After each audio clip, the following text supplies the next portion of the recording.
Bien, bonjour à tous.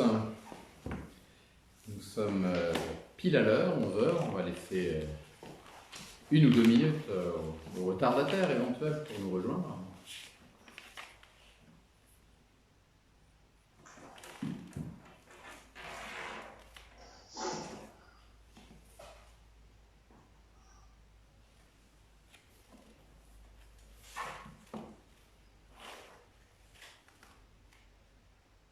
Il y a un décalage. Il y a un décalage, oui. On est déjà en ligne, messieurs. Ouais, mais il y a un décalage. Je t'ai entendu le dire sur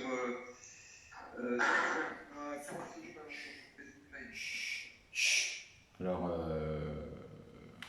on va regarder, mais en tout cas, c'est bon, c'est parti pour nous.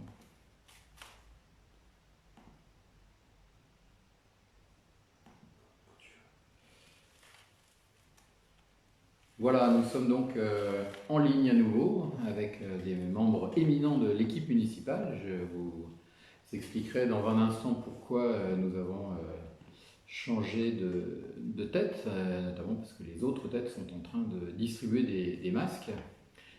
J'en reparlerai. Je vous salue bien entendu toutes et toutes, ou fidèles à ce Facebook Live qui s'est maintenant institutionnalisé, ou éventuellement de nouveaux auditeurs qui voudraient s'informer.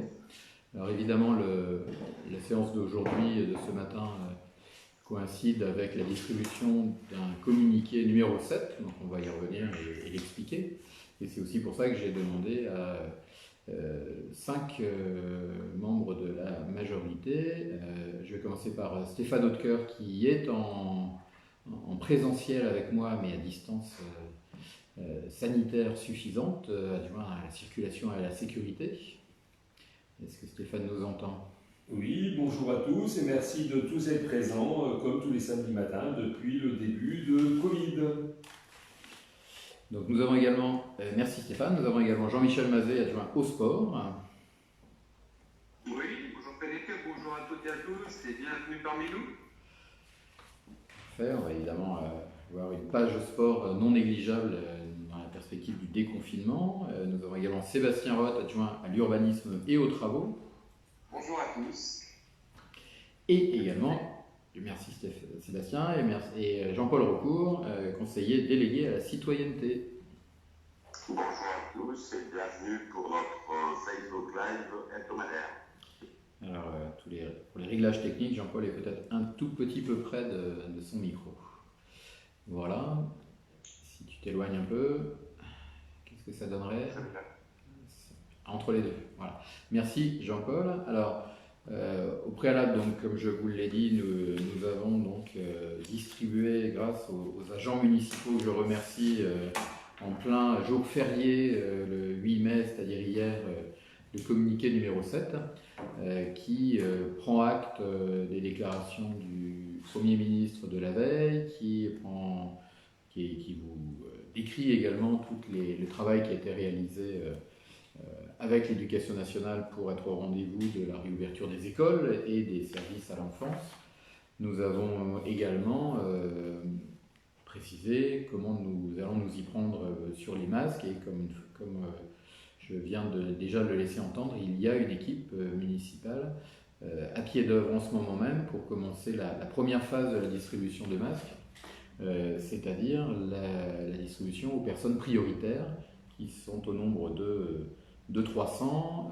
C'est un travail d'identification qui a été de longue haleine, qui est parti de ce que fait déjà habituellement le Centre communal d'action sociale, sous la houlette de sa directrice, mais aussi de Marielle Ernoux, adjointe à la solidarité, et nous avons élargi le ciblage pour intégrer une série de critères de vulnérabilité ou de priorisation qui sont alors des critères médicaux objectifs, mais nous n'avons pas vocation à connaître tous les détails, des critères d'isolement social, des critères de grand âge, bien entendu. Ce qui fait que, bien entendu, on ne repart pas de l'ensemble de la liste des personnes âgées qui reçoivent un colis chaque année ou qui sont invitées à différentes animations, puisque cette liste ferait 800 personnes. Là, comme vous l'avez déjà entendu, on est à 300. Par contre, il y a l'ensemble des critères de vulnérabilité que je viens d'évoquer qui sont pris en compte.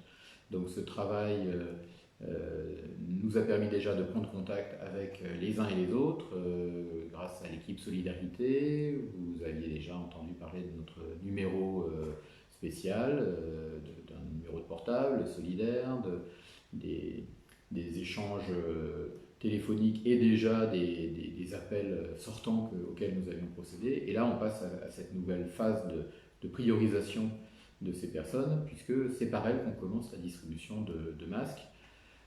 Le choix est donc de distribuer déjà à ces personnes 2 masques, un industriel faisant partie des commandes que nous avons déjà reçues et un artisanal faisant partie du stock que nous avons pu constituer grâce au personnel municipal qui a bien voulu travailler sur la fabrication de masques sous notre coordination à partir d'un modèle certifié par la FNOR et dans des locaux municipaux. Voilà, donc la distribution concerne 2 de ces masques.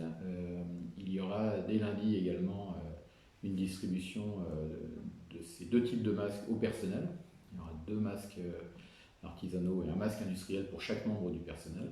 Mais je reviendrai bien sûr sur les différentes précautions qui seront prises à partir de lundi. Alors, y a-t-il, et je propose à mes collègues également de s'en faire l'écho, y a-t-il des questions particulières? Il ne semble pas. Donc je continue sur la démarche, sur les masques. Alors comme vous avez pu, j'espère pour certains qui est déjà allé à votre boîte aux lettres, comme vous avez pu le voir sur le communiqué numéro 7, c'est bien la première étape de notre distribution de masques. La deuxième étape qui concernera toute la population ne peut arriver que si nous avons suffisamment de masques. Donc le communiqué rappelle que nous avons aujourd'hui, avant la distribution dont je viens de parler, 2100 masques à distribuer. Nous en avons 2600 autres en commande ferme. Et évidemment, comme nous le savons tous, la date de distribution parfois est repoussée. La date de réception de ces masques peut être repoussée. Sur la base de ce stock, nous n'avons pas, à l'heure actuelle, tout à fait la possibilité de servir l'ensemble de la population. Je rappelle que ce n'était pas ce que l'État nous demandait, puisqu'au contraire, il avait laissé entendre au plus haut niveau que c'est plutôt lui qui fournissait tout un stock de masques pour toute la population. Ce qu'il reste actuellement de cette stratégie, c'est bien que l'État va nous aider sur les personnes prioritaires via un stock qui passera par les préfectures, mais il a plutôt organisé la distribution de masse par les circuits de distribution privés que sont la grande distribution, les petits commerces alimentaires, les pharmacies, les bars tabac. Et autres circuits commerciaux. Donc c'est plutôt évidemment là qu'il faut s'adresser. Nous savons pertinemment qu'il y a déjà des masques qui sont arrivés dans certains commerces de Saint-Leu. Nous savons que certains ont déjà été pris d'assaut. Donc voilà, il y en aura pour tout le monde. Sur ce sujet, bien entendu, il faut garder son calme. Et le système, j'en suis sûr, va permettre de distribuer soit des masques payants, soit des masques gratuits à tout le monde selon les besoins. En ce qui nous concerne, nous continuons à produire des masques artisanaux. Le personnel en question, qui sont donc encore une fois des agents d'entretien et de renfort dans les écoles maternelles, qu'on appelle les ATSEM, mais aussi des préparatrices culinaires, mais aussi des animatrices, va évidemment se réorienter sur ses tâches habituelles, mais on va affecter une partie de leur temps pour continuer cette production de masques artisanaux maison. Bien entendu, pour ceux qui auraient déjà croisé nos équipes qui sont sur le terrain, et je veux vraiment leur rendre hommage, il y a actuellement 16 élus sur le terrain aujourd'hui, ce matin, qui sont suffisamment nombreux pour prendre le temps de parler avec les uns et les autres, de s'enquérir d'autres besoins. Et ils accompagnent la distribution des 2 masques de la distribution de 2 fiches techniques, une pour chacun des masques, qui précisent bien ce qu'il faut en faire, les caractéristiques techniques et notamment le nombre de lavages, puisque ce sont 2 masques lavables et réutilisables, mais pas indéfiniment. Donc ça, c'est des précautions qu'il faut savoir prendre. Il faut savoir jeter un masque quand on a un doute maintenant sur ça, une fois que le nombre de cycles de lavage est passé et une fois qu'on a un doute sur sa solidité. Voilà, je peux continuer encore. Néanmoins, y a-t-il des questions? Quels sont les commerces qui ont des masques sur Saint-Lô?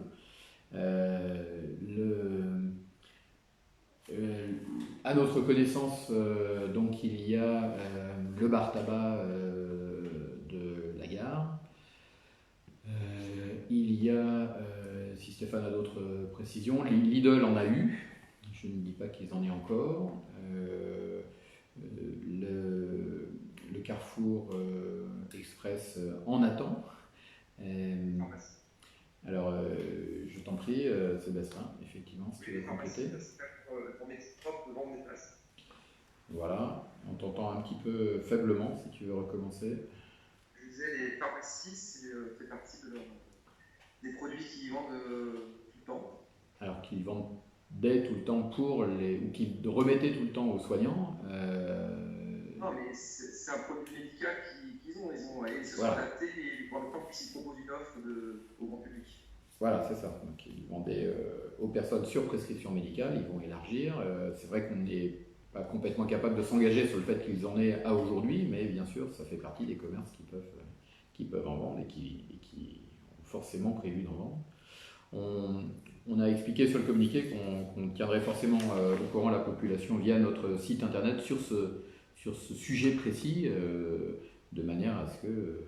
Alors on ne peut pas garantir qu'on a un suivi heure par heure des stocks disponibles, mais en tout cas c'est bien comme ça qu'on veut le présenter, c'est-à-dire un suivi, et puis bon, on n'a pas de doute sur la modération des acteurs locaux, mais il faut évidemment que les prix restent raisonnables également, et on le regardera. Y a-t-il un autre... voilà, une personne confirme que le stock de Lidl a été vendu en une matinée, c'est vrai. L'autre étape de la vente des masques, c'est que puisque l'État ne nous livrera pas des stocks pour tout le monde, on reste confiant sur par contre le fait que le conseil régional va le faire, normalement la semaine prochaine. Mais il vaut mieux qu'on soit absolument certain d'avoir les masques sous les yeux pour organiser la deuxième étape, qui avait été évoquée déjà il y a quelques semaines, et qui sera une distribution à toute la population à l'intérieur des 3 bureaux de vote que chacun connaît ou devrait connaître, qui sont la mairie, la salle agriculture et le gymnase Pascal Grousset, de manière à ce que les habitudes soient respectées et que on retrouve l'organisation du cheminement qui a été testée avec succès lors des élections municipales. Donc on retrouvera la capacité à faire entrer d'un côté, faire sortir de l'autre, sans qu'il y ait des croisements. On aura l'organisation du nettoyage permanent comme on l'avait le 15 mars, de manière à ce qu'il n'y ait aucune appréhension à avoir en rejoignant ces lieux pour avoir son masque. Et on précisera évidemment les jours et les heures, les papiers nécessaires pour prouver le nombre de masques qui peuvent être demandés par chacun et les conditions, je dirais, des procurations si quelqu'un ne peut pas sortir chercher un masque. Alors je balaye d'ailleurs le paradoxe qu'il y a à livrer des masques à des personnes prioritaires, notamment parce que le Premier ministre l'a bien redit avant-hier, il est fortement conseillé aux personnes fragiles de ne pas sortir. Mais on peut considérer qu'elles ont besoin de masques si quelqu'un vient chez elles pour également protéger la personne qui les visite. Voilà. Alors, il y a une question sur les masques artisanaux. Pouvons-nous nous appuyer sur les couturiers et couturières de la commune? Stéphane va répondre, peut-être en réexpliquant toute la démarche qu'on a suivie, puisqu'il a spécialement accompagné ce mouvement. Donc Stéphane, j'enlève mon son et c'est Stéphane qui parle Non, il va.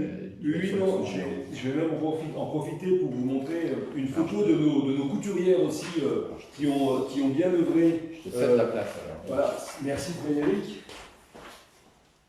Voilà. Donc juste pour vous montrer que nos couturières ont bien œuvré, donc voilà l'équipe entière qui a pu donc fabriquer tous ces masques et qui vont continuer, mais peut-être en service allégé, parce qu'il est vrai que les écoles vont ouvrir, c'est un sujet dont on va débattre tout à l'heure, mais voilà les masques. Je vais vous montrer une deuxième photo où la remise m'a été faite donc vendredi. Alors la décaler un tout petit peu, voilà. Officiellement pour les masques qui sont distribués en ce moment même par l'équipe solidaire, et la même remise aussi pour notre équipe municipale de tout le personnel de la mairie qui sera donc distribué dès lundi à l'ensemble du personnel de la mairie. Pour ce qui est justement des couturières de la commune, une réflexion est faite de fabriquer des kits. En fait, on pourrait livrer à toutes les personnes qui souhaiteraient nous aider à fabriquer ces masques des kits. C'est-à-dire qu'on viendrait avec un nombre de X masques, avec les carrés suffisants, les élastiques suffisants. Vous n'auriez plus qu'à assembler, à repasser, à coudre tous les éléments. Et bien sûr, comme ça, ces masques seraient rendus à la commune pour une distribution un peu plus générale de l'ensemble de ces masques. Voilà ce que j'ai à vous dire sur les masques. Je vais juste rajouter un grand merci à l'ensemble des personnes qui ont œuvré, qui ont travaillé, à toutes les petites mains. Donc, petites mains, c'est aussi des couturières, ce sont elles et c'est leur nom. Surtout au personnel qui n'était pas dédié à ça. Ils ont été volontaires, ils ont appris pour la plupart, il y en a qui ne savaient même pas repasser. Et je tenais à les remercier devant vous, puisque sans elles, les 600 masques aujourd'hui que nous avons faits en 2 fois 4 jours ne seraient pas là. Voilà, je repasse la place à Frédéric. Merci Stéphane. Alors il y a effectivement cette offre de collaboration avec les personnes qui n'auraient pas du tout de matériaux, de matières premières, et à qui on pourrait amener effectivement ce qu'il faut. Je complète avec 2 documents qui sont finalisés, qui seront distribués ou disponibles en début de semaine prochaine. On a réalisé effectivement un document qui rappelle le patron utilisé pour notre propre modèle, qui est encore une fois certifié AFNOR 2020. Ce patron peut donc être envoyé par mail aux personnes qui le souhaiteraient. On a d'ailleurs déjà des offres et des propositions, donc on va les envoyer dès lundi. Et il y a un autre document qui peut être aussi envoyé par mail ou qui sera disponible sur les sites internet. C'est une sorte de tutoriel qui, par rapport au modèle qui a été retenu, permet étape après étape d'accompagner les personnes qui voudraient s'y lancer. Donc voilà, sur ces 2 documents plus la démarche en kit envisageable, ça montre bien qu'effectivement nous ne demandons qu'une chose, c'est que cet effort coordonné pour le coup soit élargi. Et puis en plus, bien entendu, on le sait, des personnes ont déjà commencé à produire des masques pour elles-mêmes ou pour les autres. Si elles ont leur propre modèle et qu'elles en ont trop, on peut aussi recevoir leur modèle à la mairie et dans ce cas-là, elles précisent bien qu'elles souhaitent que ce soit redonné. Donc dans tous les cas, voilà, il y aura une production élargie de masques, non seulement pour les personnes prioritaires, mais en complément des différentes livraisons pour les uns et pour les autres. On est sur une question sur la reprise de l'école, gros sujet. Je vérifie qu'il n'y en avait pas d'autres avant. Pourquoi les questions, c'est pourquoi la reprise à Saint-Leu et pas comme non dans les autres communes. Et la deuxième, le système de garde quand les enfants ne sont pas pris à l'école.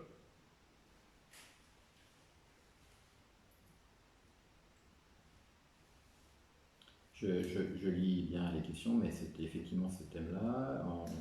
On gardera la poste pour après.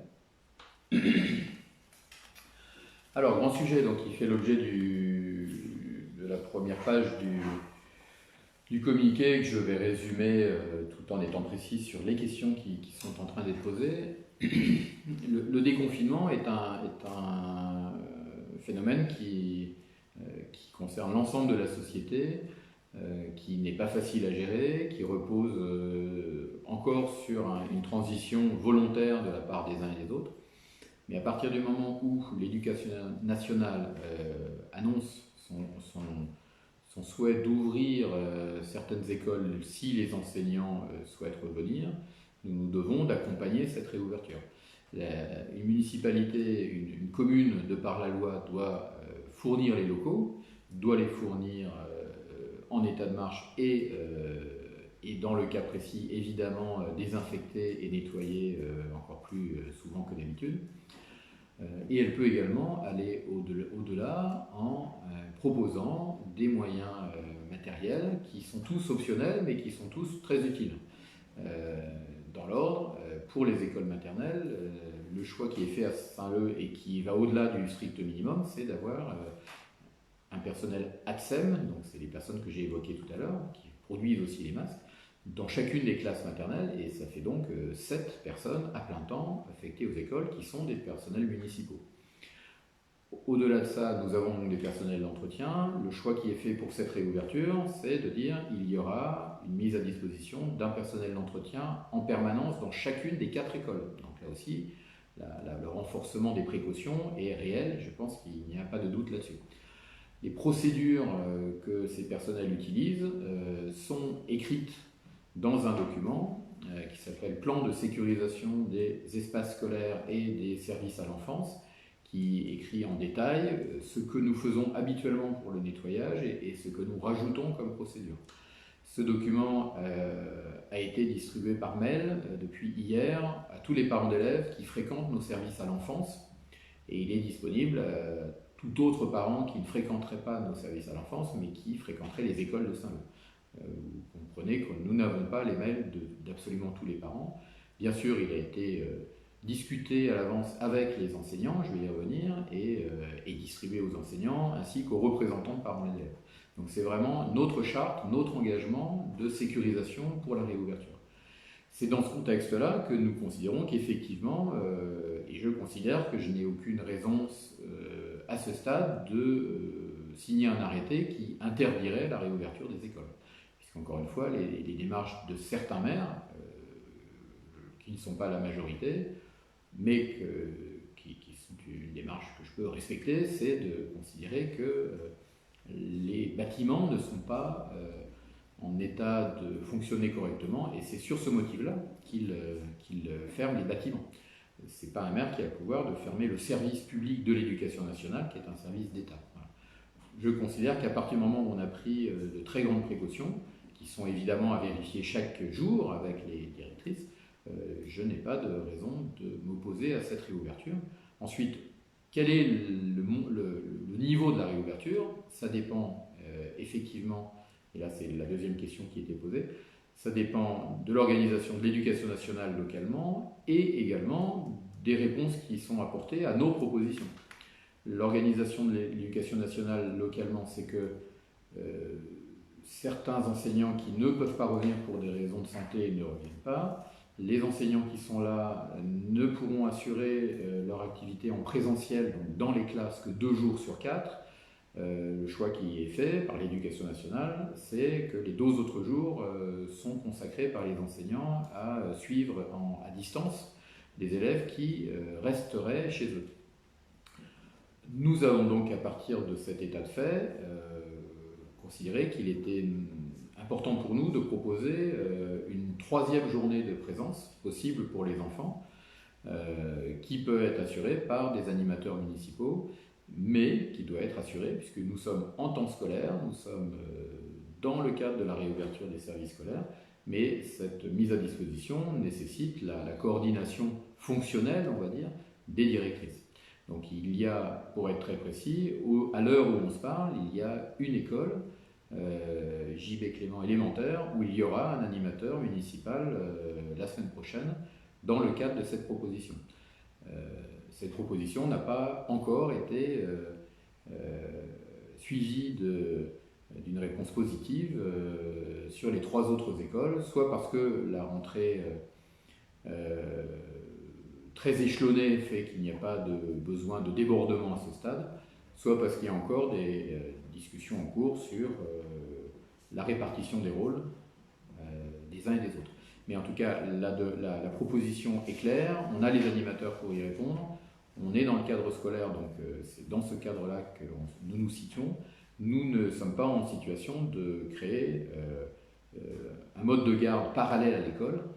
La promesse de l'éducation nationale, c'est on rouvre les écoles, on rouvre du temps scolaire et on fait au mieux pour dépasser la situation de l'enseignement à distance. Donc c'est cette démarche-là que nous encourageons et que nous continuerons à encourager dans les animateurs qui peuvent intervenir. En plus des animateurs sur une demi-journée complète ou une journée complète, il y a des animations ponctuelles de nos animateurs musicaux qui venaient déjà dans les écoles une fois par semaine dans chacune des 20 classes. Et il y a les animations liées autour du patrimoine historique, liées au patrimoine historique que nous continuons à proposer également. Donc tout ça dépend des demandes réelles. En tout cas, notre proposition tient toujours et elle va tenir.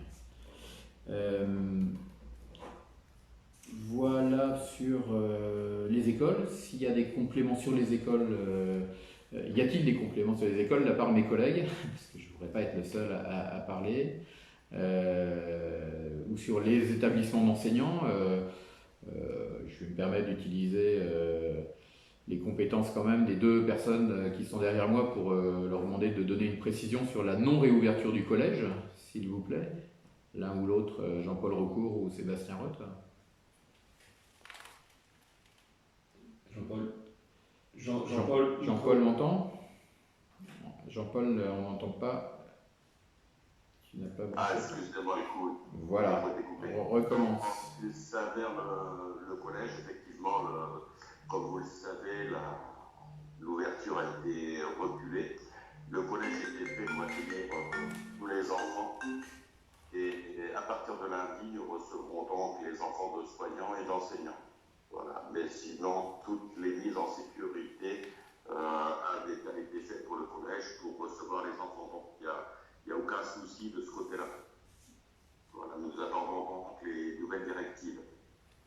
Parfait, merci Jean-Paul. Sur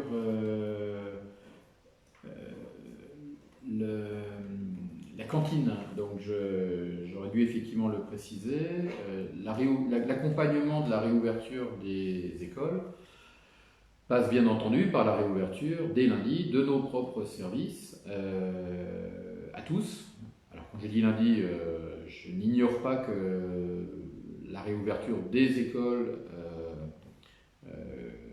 concerne surtout le mardi, à partir du mardi. Par contre, nos services périscolaires le matin et le soir sont déjà disponibles, mais on peut imaginer que personne n'y sera intéressé si il n'accueille qu'une heure le matin et une heure le soir. En fait, on les relie quand même assez logiquement à la réouverture des écoles pour les enfants, donc on va plutôt s'attendre à quelque chose le mardi. Et par contre, dès le mardi, bien entendu, le restaurant scolaire rouvre sur les lieux habituels qui auront été préparés, qui sont déjà préparés à la prise de distance, c'est-à-dire qu'on a enlevé une chaise sur deux de manière à avoir 1 mètre de distance, on a décalé les chaises et on a débordé, alors je parle notamment du restaurant scolaire de Raymond de Carmont, qui est dans la salle agriculture, on a débordé sur 2 autres espaces de manière à pouvoir accueillir avec le temps 100% de la capacité précédente. Sur le restaurant scolaire de l'école, qui est dans l'école JB Clément, qui est un self, on a gagné de la place dans le restaurant lui-même puisqu'il y avait une 3e salle qui n'était pas utilisée. Et le moment venu, on débordera sur le grand espace dit de bibliothèque de l'école JB Clément élémentaire pour également que la prise de distance n'empêche pas d'accueillir d'accompagner la montée en puissance du nombre d'enfants que personne ne sait planifier véritablement, puisqu'on comprend bien que les parents soient dans une double incertitude, les modalités de reprise à l'école que nous essayons de clarifier, et les modalités de leur retour au travail. En fait. Alors, on a plusieurs questions, Frédéric, concernant nos services. Il y a des personnes qui demandent la procédure des inscriptions pour nos services. Est-ce qu'elle est automatique ou est-ce qu'elle est individuelle? Et toujours dans les services, la date limite d'inscription pour le centre de loisirs. Alors, effectivement, j'aurais dû dire que le centre de loisirs reprend également des mercredis, mais dans des conditions également de distanciation, ce qui fait que là, pour le coup, nous ne pouvons pas déborder tout de suite sur d'autres sur d'autres locaux. On y réfléchit, mais ce n'est pas extrêmement facile. Donc on va être obligé, et c'est dans le communiqué, d'accorder des critères de priorisation pour l'inscription. C'est un service qui est facultatif, que nous sommes très heureux d'assurer, mais qui n'a pas le même caractère obligatoire que les services de l'éducation nationale. Donc nous pouvons prioriser en fonction des places disponibles. Là, c'est quand même un moment où il est assez logique de prioriser. Donc les critères de priorisation sont sur le communiqué, mais aussi, bien sûr, sur le plan de sécurisation plus précis que j'ai évoqué tout à l'heure. Ensuite, les modalités d'inscription et de désinscription, oui, c'est comme d'habitude sur les outils en ligne de la mairie, il faut se désinscrire si on ne pense pas utiliser le service. Il est un fait, effectivement, que beaucoup de parents avaient maintenu leur inscription dans le doute. Là, il faut maintenant que très rapidement, les personnes puissent se désinscrire si elles ne pensent pas venir, bien entendu, fréquenter le service. Il y a des questions sur la base de loisirs, donc est-ce qu'on aurait une date éventuelle de l'ouverture? Et une question aussi pour les propriétaires qui ont des mobil-homes sur les campings, quelles vont être les démarches? Vont-ils pouvoir à partir de lundi venir s'ils habitent à plus de 100 km? Bien, alors ce que je propose, c'est que on passe d'abord par Jean-Michel Mazet pour reparler un petit peu du panorama du sport et des loisirs dans cette perspective de réouverture. Puisque la base de loisirs est un cas à la fois sportif et de loisirs purs qui s'intègre dans une perspective globale de réouverture des activités de sport et de loisirs. Et puis je reviendrai avec Stéphane sur le sujet des campings. Jean-Michel, si tu veux bien réexpliquer où on en est à l'heure où on se parle, de ce qu'on sait et de ce qu'on ne sait pas autant qu'on aimerait le savoir. Tout à fait. Alors, nous avons tout bien entendu, suite aux annonces gouvernementales, que les sports, les disciplines d'extérieur, je précise bien les disciplines d'extérieur, pourront prendre à partir sous certaines conditions. Aujourd'hui, on attend des précisions du ministère des Sports qui dit doit éditer un guide pratique pour chaque discipline. C'est ce qui nous permettra de pouvoir mettre un protocole des barrières sanitaires. Ensuite, chaque fédération met aussi en place un protocole de reprise en précisant bien les barrières sanitaires à pratiquer pour les uns et les autres. Donc, à partir de lundi, le service du sport étudiera avec tous ces documents la faisabilité ou pas de reprise d'activité, et on parle d'une reprise d'activité progressive, fur et à mesure des disciplines en extérieur. C'est ça, donc nous avons effectivement inscrit dans le communiqué les filtres qui nous permettent de juger au mieux si les demandes qui seront faites par les clubs sont acceptables. Donc en nombre de personnes, vous savez qu'on est sur des rassemblements de moins de 10 personnes, donc ça a forcément la conséquence de limiter les pratiques collectives et de recentrer les demandes possibles à accueillir sur les pratiques de sport individuel. Et puis il y a des limites sanitaires que nous ne pouvons pas évacuer et qui ne peuvent pas être, donc je parle des toilettes notamment, des partages de toilettes, et qui ne peuvent pas être gérés exactement de la même manière qu'on le fait dans les écoles où il y a un personnel permanent à chaque rentrée scolaire. Donc c'est tout ça que nous souhaitons rediscuter avec les clubs en commençant d'abord par connaître leur demande de réouverture. S'il n'y a pas de demande, il n'y a pas de sujet à filtrer. S'il y a des demandes, et je peux comprendre que certains clubs souhaitent repartir même en cette fin de saison sportive, on regardera ensemble très précisément, comme l'a dit Jean-Michel, ce qui est possible. Sur la base... Je t'en prie. C'est parfait. Oui. J'aurais aussi une question de Madame Fallou pour le Ching Kong.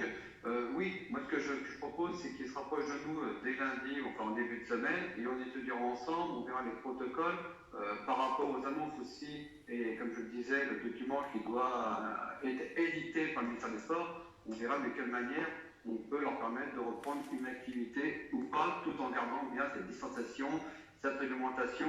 Alors, quand on évoquait, et tu l'as bien rappelé, automatiquement, ça sera une remise en fonction sans sanitaire, hein, il n'y a aucun sanitaire, les vestiaires, voilà, tous ces différents paramètres n'en font pas partie. Voilà. Alors, j'ai bien noté qu'il y a des questions après sur la poste, le marché, les campings, et que si on reste un petit peu plus sur les sports, parce qu'on traite en même temps la base de loisirs, ce n'est pas parce qu'on oublie le reste. Sur la base de loisirs, donc il y a une double caractéristique. Il y a déjà, c'est le site d'activité d'un des clubs sportifs de Saint-Leu, qui est le club de voile, donc qui s'appuiera qui appuiera ses demandes, ou qui est en train déjà d'appuyer ses demandes sur le protocole recommandé par la Fédération de voile. Alors à chaque fois quand on parle de protocole, il ne faut pas non plus imaginer des centaines de pages, c'est simplement qu'il est important que chacun écrive un peu les précautions qu'il souhaite prendre, et c'est le travail qu'on demande effectivement au club, comme nous-mêmes, nous nous sommes astreints à ce travail pour les services à l'enfance qui rouvrent, et nous nous astreignons également à ce travail dans les tout prochains jours pour préciser les conditions de réouverture des services à la culture, des services d'accueil, etc. La base de loisirs, c'est donc l'activité du club de voile, mais surtout, et c'est comme ça que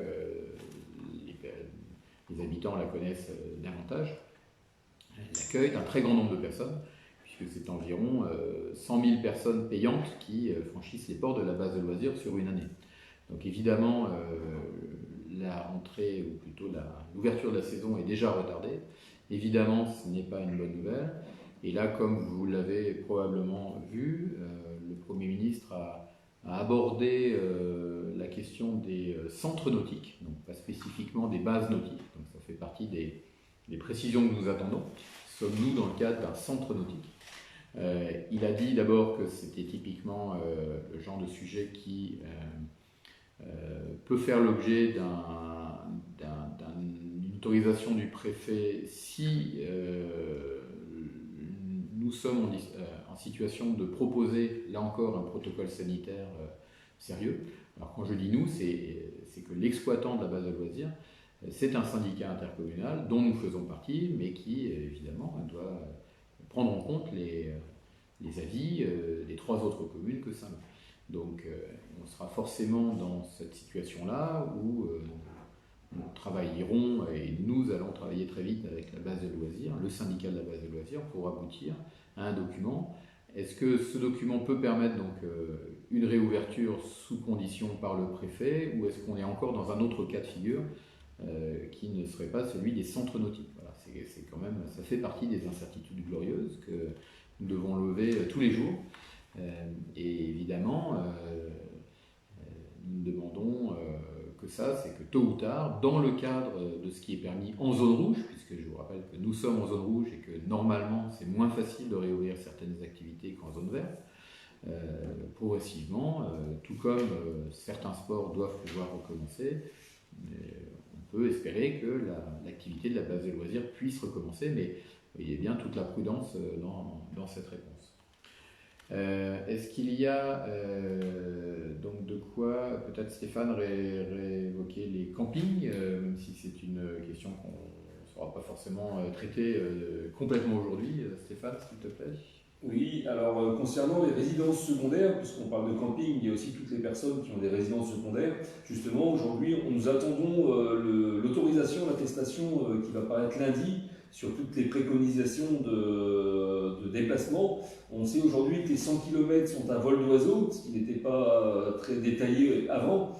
Donc on attend d'avoir un peu plus d'informations. Maintenant, en ayant un maximum de papiers prouvant votre domiciliation, je pense que ça devrait être faisable. Maintenant, les contrôles sont faits par des humains, donc c'est ce que je dis à chaque fois. On attend vraiment les directives, et plus les directives seront claires, plus ce sera facile à chacun de pouvoir se déplacer, en respectant bien sûr les précautions, les mesures de précaution, et de le faire vraiment en cas de nécessité.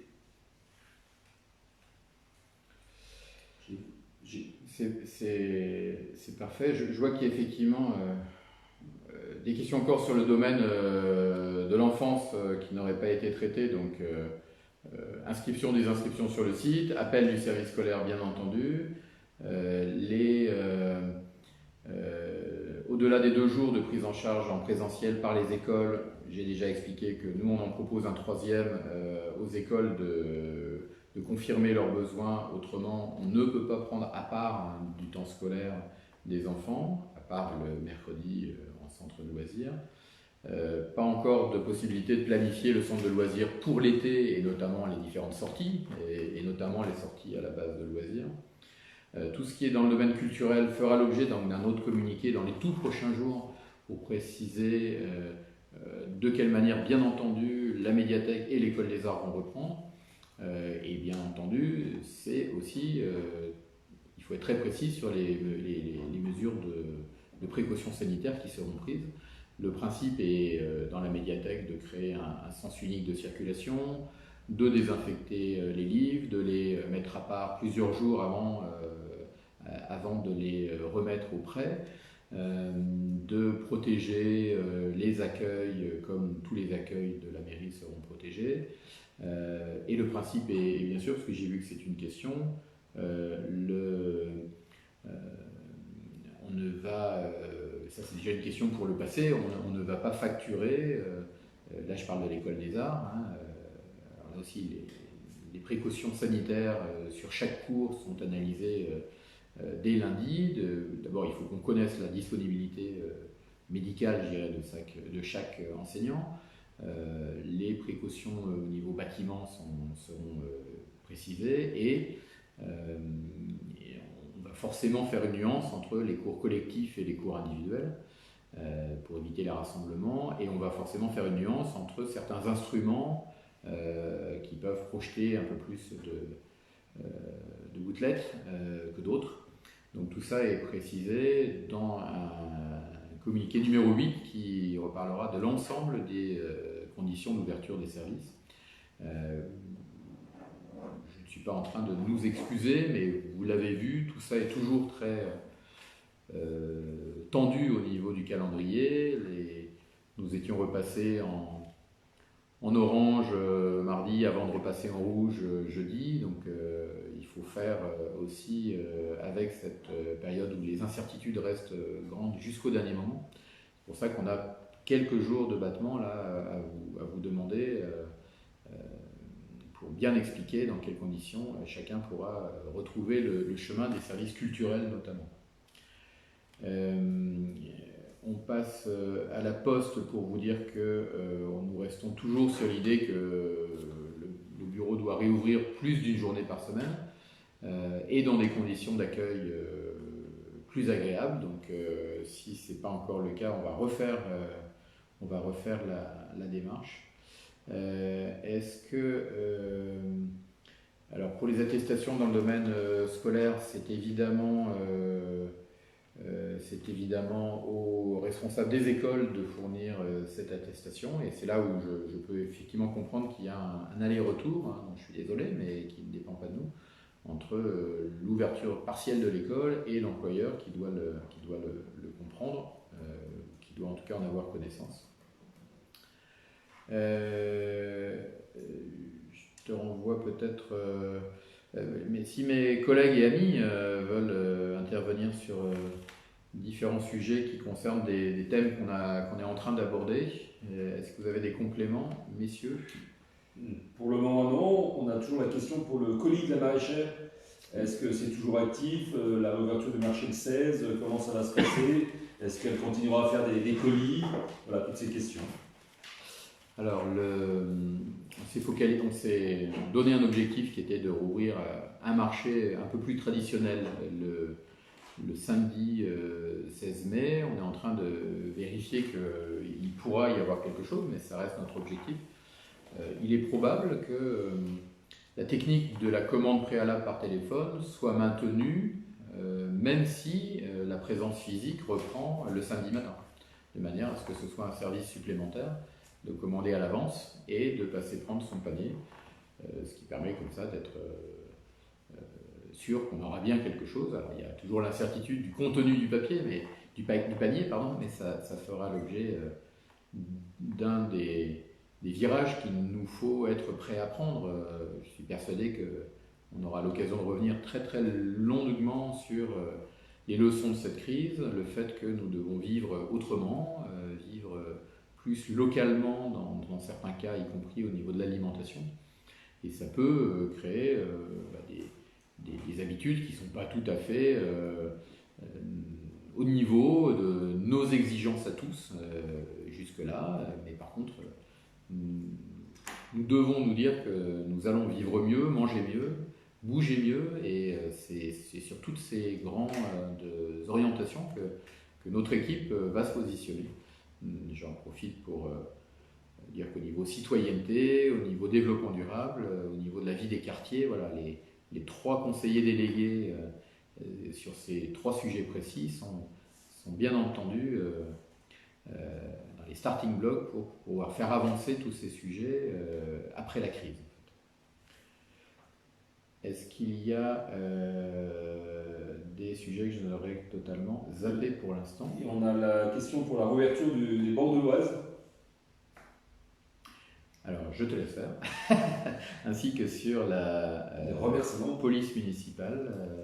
Bien sûr, donc je vais commencer par les remerciements. Donc, merci Madame d'avoir pu échanger avec nos agents de PM qui n'ont pas eu que des bons moments ces dernières semaines. Donc, votre message sera envoyé dès l'issue du Facebook Live à l'ensemble des 4 agents. Et concernant les bords de l'Oise, effectivement, les bords de l'Oise vont rouvrir, tout va réouvrir. En fait, on avait aussi profité de ce moment pour sécuriser les accès et les lieux, puisque la tempête que nous avons eue il y a quelques mois avait fragilisé certains arbres. Donc tout a été remis en ordre maintenant, donc l'ensemble des bords de l'Oise et du parc de la Garenne va pouvoir réouvrir.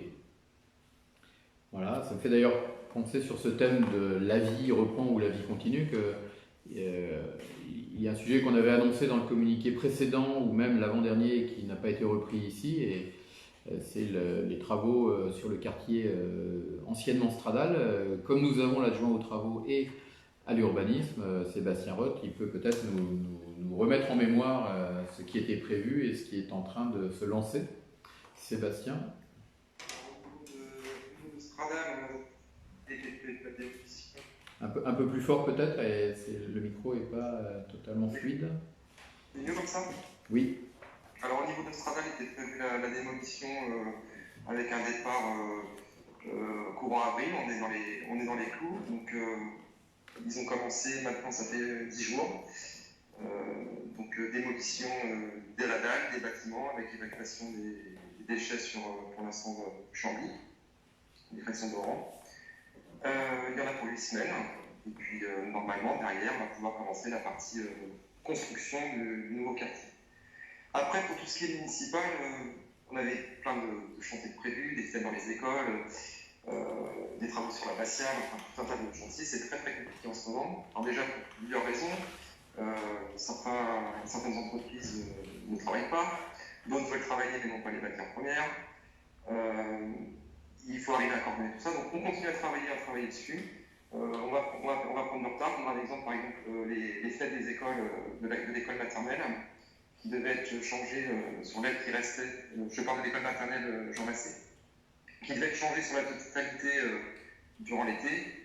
On va devoir le faire en 2 phases. Une phase pendant l'été et une phase pendant les vacances de la Toussaint. On n'arrivera pas à avoir toutes les fenêtres et tout le matériel nécessaire pour le faire en une seule fois. Il y a certains travaux qu'on ne commencera pas quand on n'aura pas toutes les pièces, toute la matière, ce qui normalement ne se fait pas. Normalement, on commence les travaux, puis la matière arrive au fur et à mesure. Maintenant, il faut être sûr d'avoir tout avant de commencer, pour des raisons évidentes de pouvoir terminer le chantier. Voilà, donc on continue à travailler sur tous les différents projets de travaux. Ça prend plus de temps et on va prendre un petit peu de retard, mais on fait tout pour en perdre le moins possible. Et je rajouterais qu'après, il y a tout ce qui est problème de voirie, certains trous qui sont en attente. C'est des trous souvent qui sont dus à des problèmes d'eau. Donc on travaille avec l'AXO et Suez. Et là c'est pareil, eux ils n'interviennent que sur les parties urgentes. Donc il y a certains trous qui ont été signalés à certaines sortes des bouches à clé, des choses comme ça. Pour l'instant, malheureusement, on ne peut pas faire intervenir dessus. On est toujours uniquement sur les travaux d'urgence. Merci Sébastien. Je vais repasser la parole à Stéphane sur tout ce qui est Stéphane et Jean-Paul Recourt sur tout ce qui est ramassage des déchets canins, parce que c'est un vrai sujet de citoyenneté qu'on pourra traiter dans le cadre du programme de citoyenneté que nous avons proposé lors des élections. Et il faut voir vraiment les choses globalement sur la citoyenneté. C'est pas la citoyenneté des toutous dont il est question, c'est bien la citoyenneté de chacun d'entre nous. Propriétaire ou pas, parce qu'il y a d'autres sujets où nous pouvons sûrement faire tous un petit peu un effort, et je leur lance la balle. Il y a une personne qui a bien voulu préciser qu'on est toujours sans filet sur cet exercice, et c'est le cas par exemple ici, puisqu'on a lancé déjà des réflexions sur la mise en application de notre programme, mais pas précisément sur les sacs pour les déchets canins. Donc les avis vont peut-être être partagés, et c'est important que vous le sachiez. Donc Stéphane et Jean-Paul sur ce sujet précis de citoyenneté. Jean-Paul d'abord. Faut-il des sacs? Voilà. Faut-il que la mairie mette à disposition elle-même des sacs? Ça peut se discuter. Voilà, on s'était déjà posé la question lors de différentes réunions, justement alors, pour la propreté de la ville. Effectivement, la question des déchets canins s'est posée, notamment avec de fournir, encore une fois, la population de sacs pour les déjections. Et il s'est avéré qu'en geste de citoyenneté, de propreté, nous pensions que les propriétaires de chiens soient vigilants et fassent le nécessaire pour ramasser les déjections de leurs petits toutous. Voilà, c'était un geste personnel et qu'ils prennent le matériel nécessaire. Alors Stéphane, pardon. Merci Jean-Paul. Merci Jean-Paul, je vais rebondir dans le même sens que toi, et je pense que le choix d'avoir un animal, c'est pas un objet, on le prend pour une vie entière, on doit s'en occuper, on doit le tenir en laisse, le museler quand c'est un animal qui est classifié, et aussi ramasser ces déjections lorsque vous les sortez dans les parcs et jardins communaux pour que chacun puisse divaguer comme il le sent, comme il l'entend, pardon. Et je veux juste en plus préciser que nous avons des personnes à mobilité réduite, et c'est pas très sympa non plus d'avoir un fauteuil roulant qui roule dans les déjections de vos animaux. N'oubliez pas que ces personnes se déplacent aussi avec leurs mains. Donc voilà, soyons tous vigilants, et je pense que c'est vraiment un choix d'avoir un animal, donc aimons-les comme ils le méritent. Après, bien entendu, quand on dit ça, on ne renonce pas à ramasser les déjections animales, ça fait l'objet du travail permanent du service propreté, mais il est vrai que le contrôle à la source, soit des papiers gras qui débordent des poubelles du centre-ville, soit le contrôle à la source des déchets canins peut être meilleur. Donc c'est ça qu'on va effectivement demander plutôt aux personnes. On a bien noté que les sacs plastiques n'étaient plus en distribution abondante comme il y a quelques années. Je pense qu'on doit pouvoir quand même en trouver. J'en profite pour aller vite sur la réouverture des coiffeurs qui a fait l'objet d'une question. Alors vous l'avez remarqué, donc il n'y a pas de modulation sur la réouverture des commerces non alimentaires lundi. Sauf pour les cafés-restaurants. Tous les autres commerces non alimentaires jusque-là fermés, et c'est pareil pour les services, peuvent réouvrir. Par contre, vous l'avez bien compris, il y a un principe de précaution très importante à gérer de la part des commerçants qui d'abord peuvent exiger le port des masques dans leur magasin, mais aussi doivent respecter la distanciation, la rotation des personnes, le fait que bien entendu il sera bien normal d'avoir des files d'attente sur les trottoirs ou sur les parvis, comme le font déjà les commerces alimentaires qui sont restés ouverts. Et c'est là où, bien entendu, on demande là encore de la citoyenneté, un petit peu de rigueur dans l'organisation de la file pour que tout se passe bien pour les uns et les autres. Est-ce qu'il y a... Une question aussi sur la médiathèque, la couverture de la médiathèque et du club de pêche. Alors, sur la médiathèque, j'ai évoqué avec l'École des Arts l'idée que la réponse est oui, sous les conditions qui seront vraiment précisées très rapidement maintenant par écrit. Et le club de pêche fait partie, je parle sous couvert de Jean-Michel, fait partie des activités sportives qui feront l'objet donc d'une discussion dans les tout prochains jours de manière à savoir s'ils remplissent tous les critères, les filtres qui seront mis en place par le ministère des Sports. Donc là, on parle bien sûr d'une activité extérieure, la distanciation est possible. La question du partage du matériel n'est pas si simple, même si c'est plutôt du matériel individuel. Voilà, normalement, ça devrait pouvoir se faire, mais il faut quand même qu'on passe par cette discussion, non pas pour imposer et puis se faire plaisir en jouant un rôle de cerbère, mais parce que nous sommes en zone rouge, ces activités doivent prendre sous certaines conditions et nous sommes là pour exprimer ces conditions avec les clubs. Tout à fait d'accord, Frédéric. Je reviens sur le parc de la Garenne. Bien entendu, tout ce qui est le matériel parcours sportif ne sera pas mis à disposition pour le moment. Nous sommes bien en zone rouge et tout cela est interdit. Très bien. On arrive au bout, mais il y avait quand même une question sur les produits utilisés par les agriculteurs. Donc il n'y a pas de cas particulier derrière le lotissement du Haut-Midemont. Il y a une situation qu'on reprendra pour vous donner plus d'informations, mais qui a déjà donné lieu à certaines conversations avec Éric Muller, conseiller délégué au développement durable, et les représentants du monde agricole de Saint-Leu, qui sont une douzaine de personnes, qui sont des gens tout à fait raisonnables, mais qui auront sûrement à cœur d'expliquer davantage ce qu'ils font, les précautions qui doivent être prises, le fait que bien entendu la réglementation a un petit peu évolué, mais elle peut apparaître insuffisante pour certains avec ces zones de non-épandage de produits qui sont assez faibles.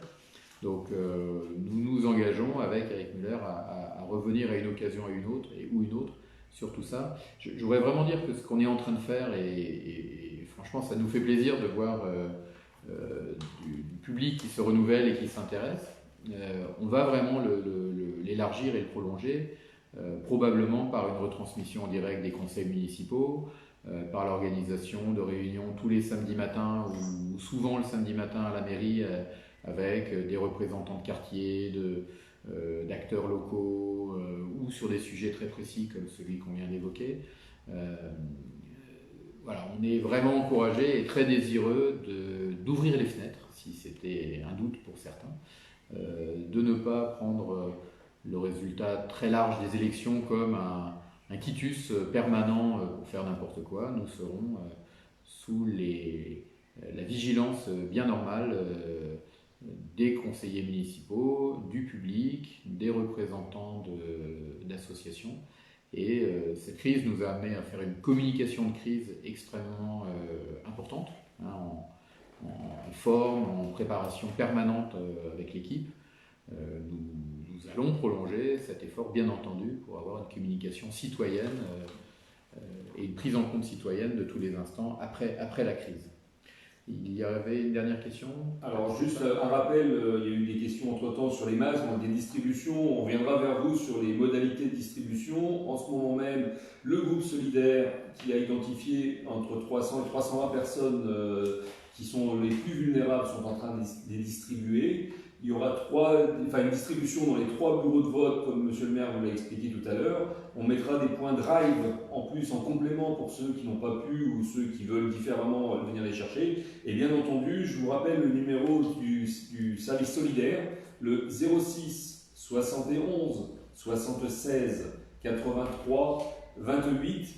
Toutes les personnes qui ont proposé leur aide durant le Facebook Live pour pouvoir coudre, pour pouvoir donner un coup de main, on est preneur, mais aussi les personnes qui auraient besoin d'aide, ne pas hésiter aussi à utiliser ce numéro. Une personne vous orientera, vous serez rappelé et on aura certainement besoin de vous, ou les personnes en besoin auront bien sûr un retour. Donc voilà pour les questions, Frédéric, sur ce Facebook Live. Merci Stéphane. Bon week-end, chers collègues. Je vous laisse Oui. dire au revoir. Je t'en prie, Jean-Paul, vas-y. Je voulais revenir sur une question de citoyenneté. Oui.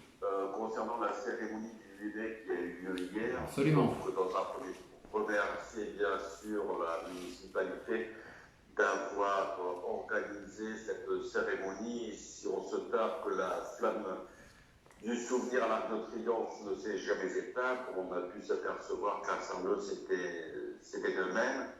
Et nous invitons toute la population à aller voir la vidéo qui est sur le site de la mairie. Voilà, parce que la cérémonie a été filmée et enregistrée. Et encore une fois, merci aux acteurs d'avoir fait une vidéo pour que tout le monde puisse en bénéficier.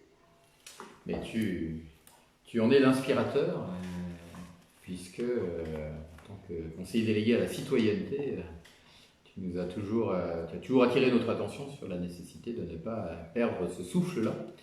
Voilà, merci Jean-Paul, merci Sébastien, merci Jean-Michel, merci Stéphane, et merci à vous tous. Et nous vous souhaitons, de la part de toute l'équipe municipale, qui est encore en train de distribuer des masques,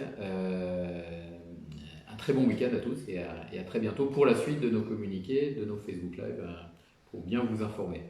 Merci, au revoir.